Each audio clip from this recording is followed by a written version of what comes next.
Good morning. It's Wednesday, November 19th. The multi-front war in the Middle East is now 776 days old. I'm your host, Jonathan Schanzer. Welcome back to the FDD Morning Brief. A brief note of housekeeping. I have heard your complaints about our audio. We have changed some of our tech here. I want to hear what you think about it. Please send me a note after the show. Let me know if we're sounding any better today. We're serious about this audio thing. All right, on to the program. It has been a busy week in the Middle East, and it's only Wednesday. Saudi Crown Prince Mohammed bin Salman was in the White House yesterday. MBS agreed to invest some $600 billion to $1 trillion in the American economy. The U.S. awarded a major non-NATO ally status for that. This all comes just one day after the United Nations Security Council passed a resolution enshrining Donald Trump's 20-point plan for Gaza, effectively making that plan international law. MBS met yesterday with Trump in Washington just as the news started to come out about a terrorist attack in the West Bank community of Gush Etzion, and hours later, the Israelis struck some high-value Hezbollah targets, maybe Hamas targets too in Lebanon. Oh, and presidential envoy Steve Witkoff was slated to meet with Hamas leaders today, including Hamas chief Khalil al-Hayya, but the Israelis succeeded in convincing him to cancel that. Anyone feeling a little dizzy here? I know I am. Today's guest is Eran Lahav. He's a senior researcher at an Israeli shop called Israel Defense and Security Forum, ISDF, or Bitronistim, as they call themselves in Israel. Eran is an expert on Iranian proxies, and he happens to be the author of the first Hebrew biography about former Islamic Revolutionary Guard commander Qasem Soleimani, who met his fiery end thanks to an American airstrike in Iraq back in 2020. That was one of my favorite days of this decade. Eran will be joining the program shortly, so stay tuned. All right, folks, let's talk about QME. That's Qualitative Military Edge for the Washington acronym IMPAIRED.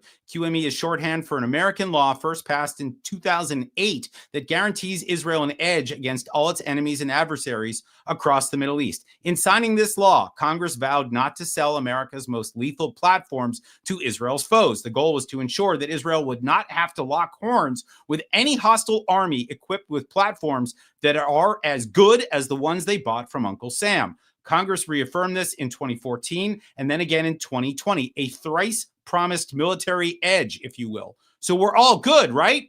Well, maybe not. Donald Trump wants to sell American F-35s to the Saudis. Admittedly, I'm no military expert, but that would likely erode Israel's edge significantly. But now consider this. The Saudis aren't exactly an enemy anymore. Everyone and their bubby knows that Saudis and Israelis are quietly working together to try and shape a new Middle East. Normalization between these two countries is only a matter of time. But is that enough? I don't know. Until that deal is done, and until a peace deal is inked on the White House lawn, Saudi Arabia is still technically an adversary of Israel, even if they're quietly acting like friends. So I'm curious to see how Congress responds. Like me, most members of Congress want to see Israel maintain that edge. They also want to see peace in the Middle East. What comes next? We'll see.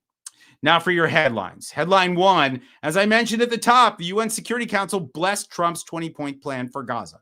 Yes, you heard that right. The good-for-nothing schlubs at the UN finally got off their keisters and did something positive for a change. In an historic vote, the Security Council adopted the resolution endorsing Trump's plan by a vote of 13-0, with Russia and China abstaining. Nobody ever accused those two countries of having principles.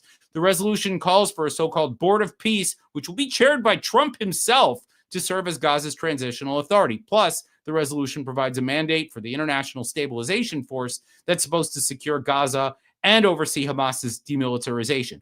That will happen when Purim falls on a Tuesday during leap year. But still, I guess I'll take it. Hamas is decidedly unhappy. The terrorist group issued a statement rejecting the resolution, as well as the International Stabilization Force, or ISF, as we're calling it. Hamas said this is effectively a front for Israel. If Hamas is unhappy, then the UN must have done something right. Mashallah. Headline 2, Syria opened its first trial over the mass killings of Alawite minorities last spring. Quick recap, in March, bloody clashes erupted in Syria that resulted in the death of more than 1,000 Syrian Alawites. These are the co-religionists and allies of former Syrian dictator Bashar al-Assad, who was toppled nearly a year ago. Many Alawites were supporters and bedfellows of Assad's brutal regime, so the Syrians had plenty of reason to want revenge, but that doesn't mean that they had a right to exact revenge. That's kind of the big difference here. Okay, back to the headline. Yesterday, Syrian authorities began the first trial of suspects allegedly involved in the bloodshed. About a dozen defendants stood trial in a public session in Aleppo, and that's just a fraction of those about to stand trial. Syria's prosecutor general has pressed charges against approximately 300 people. The defendants face charges including fomenting civil war, premeditated murder, and looting. If you ask me, this is a major accountability test for Syria's new government. A senior Syrian Justice Ministry official told the press that this is just the beginning. Beginning of what? I'm not sure. Meantime, Damascus also plans to hold those responsible for atrocities during the Assad era. And headline 3, yeehaw! The state of Texas designated the Muslim Brotherhood as a terrorist organization. Texas Governor Greg Abbott announced the move yesterday. He also designated the Council on American Islamic Relations, or CAIR, as a transnational criminal organization. CAIR, in case you're wondering, is often described as a Muslim Brotherhood-aligned organization based in the United States, a front, some say. Abbott accused both the Brotherhood and CAIR of supporting terrorism worldwide and subverting Texas laws. In practice, the designation will ban the two groups from Texas and bar them from purchasing or acquiring land in the state. CAIR issued a rather snarky statement in response, saying they are, quote, flattered by Greg Abbott's obsession with our civil rights organization, end quote. The group, which I really don't think we can call a civil rights organization, says the move is nothing short of anti-Muslim bigotry, and they're prepared to take legal action if necessary. And this is all happening amidst signals from the Trump administration that federal action against the Muslim Brotherhood is now on the way. It's getting really interesting, folks. Not going to lie. Can't wait to see what happens next. Pass the popcorn. All right. It's time for my interview now with Eran Lahav from Israel's Defense and Security Forum. So let's dive right in. Welcome to the program, Eran Lahav. Hi, thank you, Jonathan. Great to be here. Thank you for inviting me. Great to have you. All right, so let's start with the IDSF, or the Bitronistim, as they are known in Israel. Who are they? What do they do? So the Bitronistim, we're actually a national scale movement, and we have all kind of members from all across society, from all kind of field which related with Israeli security. We're dealing with what's better to the Israeli as a national level, what we care about the Israeli security, and we also want it to last in the future. And we care about, especially, after what happened in the last years. And I don't have to tell them what happened in the October 7th, the massacre. So as we care about the Israel and Jewish people, we have also much more members also joining the Bitronistim, because we believe and we have the same goal, and we have and I think it's something wonderful, because you have people from all kind of opinions, all kind of as I said, all kind of sects and groups in society coming together because we have the same goal and we just want to help. I will say, and you don't need to say this, I'll say it. There are groups here in the United States that have collected former Israeli officials, IDF, intelligence, etc., and they use them to create statements that ultimately undermine Israel's security. I'm talking here about an organization known as J Street. They often collect signatures from, former senior people that are against certain measures that Israel's taken that, in my view, only support Israeli security short-term and long-term. I believe that the Bitronistim are an effective counterweight to that. And so I appreciate that very much as we look at the kind of political scene here in Washington. You don't need to respond to that. That's just my opinion, just saying it here. All right, I want to ask you, tell us what's happening in Gaza right now. Obviously, there's a lot happening. How do you view the state of play? What's going on from Israel's perspective? Well, what we see in Gaza now, especially after the resolution that happened in the UN, the Security Council, so we see also Hamas, of course, is not accepting any kind of international force to controlling Gaza. They want to control themselves. They also don't want to be disarmed. And from Israel's perspective, we see it as a part of, actually there is a threat, because we have also what's going on in Judea and Samaria and the West Bank. And what, as you said also yesterday, there was an attack. There was a bombing attack from terrorists from Judea and Samaria that were affiliated by the Islamic Jihad, and one of them was also affiliated with Hamas. So what they're trying to do, This is part of their reaction to this resolution. This is one thing, but it's something that maybe people are aware or not. This incitement is actually they're using it for 24/7. This is something that's been run not only in Judea and Samaria but also in Gaza, because they're trying to make the focus and the discourse about Israel and how to delegitimize Israel as a state, and at the same time talking about what's going on in Gaza. I give you an example just from last week. Last week, there were Hamas security forces. After the ceasefire agreement, you could see how very fast the Hamas security forces were controlling again the part of Gaza where Hamas still can control. And then they were looking for what they call traitors, so people who are opposite to Hamas ruling Gaza. We know we have some clans war there. And last week they kidnapped a guy from his shop. His name was Muhammad Halla. They kidnapped him from his shop and they were torturing him in the hospital, and then he died from the torture, and they just threw his body and nobody knew about this. This is something that we don't hear in the mass media, but this is what's going on in Gaza. So what they're trying to do, besides they're trying to regain power, and also there's a statement, also the Palestinians, that they are the ruler, or let's say they are the day after, the next day of what's going to be in Gaza. This is actually what's going on. This is related to, as I was talking about the incitement, this is related to the narrative that Hamas is trying to build, not only from the last 2 years, also much before that, but it's also increasing and is shifting along the war, along what we saw during the war in the last 2 years. But for example, this incident about this Muhammad Halla, this is something that it's only a drop in the sea, because there are so many other Palestinians citizens who are actually suffering from Hamas hands, and nobody hears about this because they are controlling the narrative, not only in the Palestinian society but also worldwide. It's funny. There's a saying in Hebrew that I love, "Hatzviut chogeget," which basically means that hypocrisy is just having a party, right? And this is, I think, really the message here is that if Israel makes a mistake on the battlefield, everybody goes nuts, and then you have Hamas carrying out deliberate murder and torture of its own, and the world shrugs. And I think this is the theme here that I think we need to talk about more, because I do think that Hamas is responsible for mass crimes. And for whatever reason, I think we know the reason, but let's just say right now, for whatever reason, it's just not talked about. I want to ask you if we can go next to Iran. Sure. I know you follow that file very closely. What do you expect out of the Islamic Republic right now? And what do you see in terms of renewed conflict between Iran and Israel? Well, it seems like they are preparing for maybe the next round. We see talking about in some narrative, they are also trying to do also from their side. I think they're trying to actually keep the grip on the Iranian society.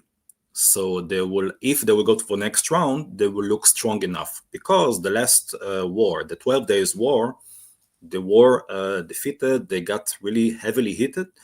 But they were trying to still keep the grip, so you wouldn't see as a weak regime. This is part of what actually they are doing now. We can see, for example, on social media, it's flooded by content from Iranian users, or also affiliated with the regime, who are trying to make a threat on Israel. They do it in Hebrew, by the way. I wouldn't say the quality is the best, but still, they're trying to convey a message here. This is something, but it's also a message to the inside, also to their own people. And I think Iran, this regime, the Ayatollah regime, understand they see also the shifting of what's going on in the region. Because in the last year, we can see there is a rise of a Sunni axis. And on the other hand, after what we saw in the last 2 years, after what we saw that Israel was doing amazing work against Iran and its proxies, so we see a decline of the Shia axis. And on top of that, we have Syria. Syria used to be as the weapon warehouse, or used to be like the weapon hub of Iran to Hezbollah and Lebanon. And now Iran is trying actually, to help the recovery of Hezbollah. But Syria now is a Sunni, which is hostile to Shia. You have al-Jolani, which is coming from a Salafi jihadistic background, is way against Iran, and also they are trying to be really careful. So there is like a block there. You know this famous corridor that used to be between Tehran and Beirut, where they used to move all the weapon, all kind of aid to Lebanon. Now they don't have it. And this is something that I also see the role of Turkey, which is also rising, and other players. So they're trying to keep also the relations in the region. So that's why they're trying to intensify the relations with Saudi Arabia. Saudi Arabia is actually the nemesis of Iran in the region.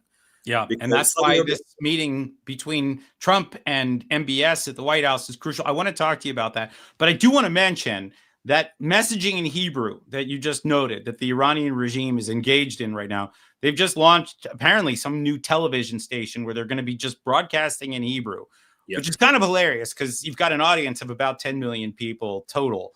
And nobody really wants to watch this program. I mean, we joke, I was joking with some colleagues the other day that they have, I think, an audience of 2. I'm thinking that Peter Beinart here in the United States and maybe Barbara Slavin. If you're listening, guys, I'm just saying it's a great channel for you to watch. No one else is going to watch this thing in Hebrew. It's insane that they would even try to message in this way. Although I have seen some of what they've been posting on social media. You can tell they're trying to troll Israel, but I'm not sure Israel really cares. They already know that Iran's an enemy, and they don't really I don't think anybody's really taking it any more or less seriously as a result of this messaging. But I want to hit on Syria for a minute. I know you follow that file very closely, and we all watched Ahmed al-Shara, formerly known as Abu Muhammad al-Jolani, the Salafist al-Qaeda guy from the Nusra Front.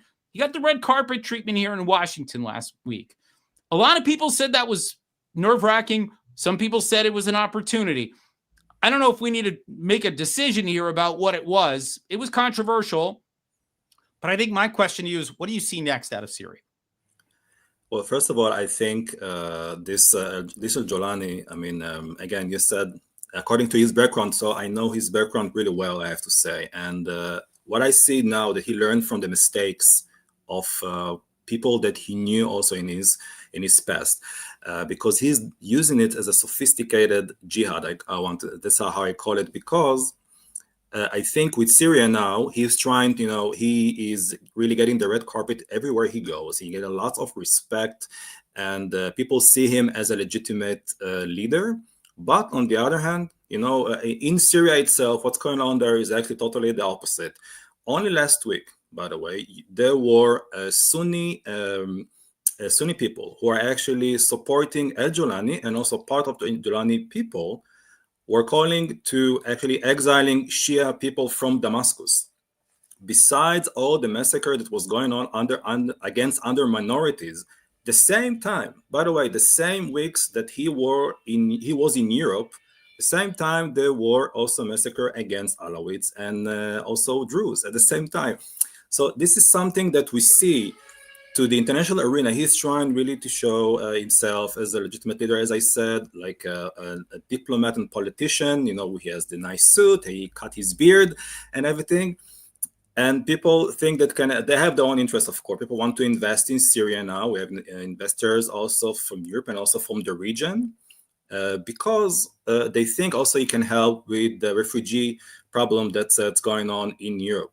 Yeah. Well, there are Syrians, actually, they are on the way, some of them. I mean, there is still low percentage, but this is how the world see him, or that actually, let's say people know his background, but they're trying also to ignore his background and what's going on in Syria. And I got to tell you, I think it's important for folks to understand here that this is big business, and it's geopolitical, major plates that could shift, right? I mean, number one, if you can help invest in the new Syria or rebuild the new Syria, that's big money. Those are big contracts that people want. And so that's why we're seeing this guy get welcomed everywhere. People are looking at dollar signs, right? And now on top of that, if we can try, I mean, and Europe is certainly thinking about this, the idea of returning some of these hundreds of thousands of refugees from Europe to go back to Syria, well, then that alleviates some of their immigration challenges that is driving a right-wing trend in a bunch of countries across Europe. So all of those things are converging at once here. And that explains it. I don't know if everybody says, oh, gosh, he trimmed his beard and he's awesome now. We think he's totally liberal. I'm not sure that's what they're thinking. I think they're seeing dollar signs, and I think they're seeing the alleviation of political pressure. But let me ask you another question. You and I talked last week about the rise of the Muslim Brotherhood. We obviously know that there could be some things happening here in the United States to counter this movement. Those would be domestic things primarily, at least at first, with some possible global ramifications afterwards. But when you look out at the region right now, do you see the Muslim Brotherhood weakened, surging? I mean, where do they fit within the matrix, right? We tend to think of the Iranian Shiite bloc. We think about the Sunni jihadi bloc, which is more the Salafi types. The Muslim Brotherhood's neither, but they're aligned with both. So where are they? Well, if we go a little bit out of the region, we see the Muslim Brotherhood, which are actually have some influence, and we saw this not only in the States. If we take, there are some politicians now in the U.S. who are Muslims, and the Muslim Brotherhood actually was celebrating this. We have 9 politicians, including Mamdani, he's not Muslim Brotherhood, but still, including Mamdani, that they are now in a political position in the United States. And the Muslim Brotherhood were celebrating as part of so-called, I wouldn't say like an active jihad, but it was celebration of a victory of Islam. And this is actually, if we're talking about the Muslim Brotherhood motivation and the moral, this has increased after October 7 atrocities. Because besides the call, they thought there is like a call, so they thought like, okay, it's actually possible. It's part because till this day, the October 7th massacre is considered one of the biggest Islamic victories on the jury, on Judaism. Sinwar was considered also across Muslim Brotherhood channels after October 7th as the new Salah ad-Din, the modern Salah ad-Din. And this is something we need to understand, this perspective. So they think they can gain power because they used to live also in the West in what it's called taqiyya. So they used to hide, many of their ideas, not their identity. They seem like Muslim. They look, they preach from time to time, but what they will say in German, English, or in Spanish, French, whatever, they will say differently in Arabic. And you hear different kind of comments, different kind of content. And now they think they have actually the ability and the capability to take it to the outside, also take it to the street. They feel they have more confidence to do so. And not only that, you have also more radical groups actually greeting this kind of, let's say, rise of Islamic or political Islam in the West, because they see it as part of the Islamic warfare against Western civilization. They see it as a victory. I give an example. I think it was maybe a year and a half ago, 2 years ago, there was a mayor in the UK. He was elected. I don't remember which town was it. It was a small town. And he was elected as a mayor. He is part of Muslim Brotherhood. His first sentence when he got into office, beside the Palestinian flag that was in his office, he said, "This is the victory of jihad. This is the victory of Islam." And the guy is a mayor in a small town in the UK. We think like, okay, what is actually the connection here? Well, I got to say, we're seeing a bunch of mayors come to power that have, maybe other ideas for the societies that they purport to represent. We're running out of time here. I do want to actually mention, before I let you go, when you mentioned Salah ad-Din you mentioned Salah ad-Din. This is Salah ad-Din al-Ayyubi, the man who broke the Crusader hold on the Holy Land. This is how people have been talking about Sinwar. Yeah. Quite an amazing thing to actually to compare him in that way. And we're seeing that in Muslim Brotherhood channels. It is the cornerstone of most radical ideologies that we see coming out of the region. Al-Qaeda, ISIS, Hamas, Taliban, they all draw inspiration from the Muslim Brotherhood, which I think is why we're seeing some of this action that may be imminent, certainly out of Texas already, but maybe now in the United States as well. It'll be interesting to see what happens around the rest of the region.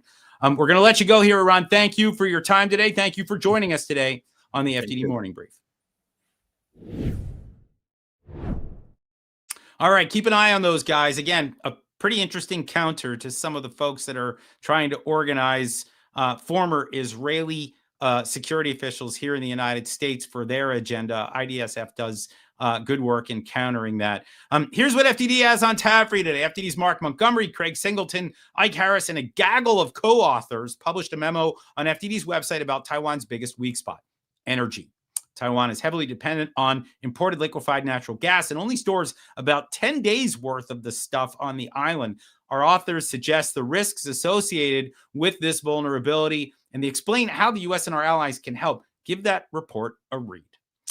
Over in the national interest, my colleague Saeed Ghassaminejad, who usually writes about economics in Iran, published an article making the case for maintaining strong U.S. military power writ large. It's not just about guns, jets, and ships. Saeed explains how projecting credible power impacts our grocery bills, mortgage rates, and payrolls, all things everyday Americans care about. Interesting stuff from our Iran economist. Finally, check out that piece that my colleagues Brad Bowman and Justin Leopold Cohen published in Real Clear Defense about Saudi Arabia's request for those F-35 fighter jets, which we talked about already. Brad and Justin argued that the potential sale of F-35s to Riyadh should come with serious strings attached, like cutting ties with China and maintaining Israel's QME, that qualitative military edge. The F-35 is a source of leverage, and the U.S. should use it. All right, I'm done with you. All of you. Actually, really, it's not you, it's me. I got to get on with my day. It's fundraising season for crying out loud. So yes, if you want to help me out here as 2025 comes to a close, feel free to do me that solid and make your tax-deductible donation at fdd.org/invest. Really, you can go there right now. And as always, if you're looking for more analysis, check out the expert analysis on our website, fdd.org. Read our quick takes on X, or watch the videos we post on Instagram and YouTube. Tune in Friday for another episode of the FDD Morning Brief. I dare you. Until then, I'm Jonathan Schanzer, signing off for FDD.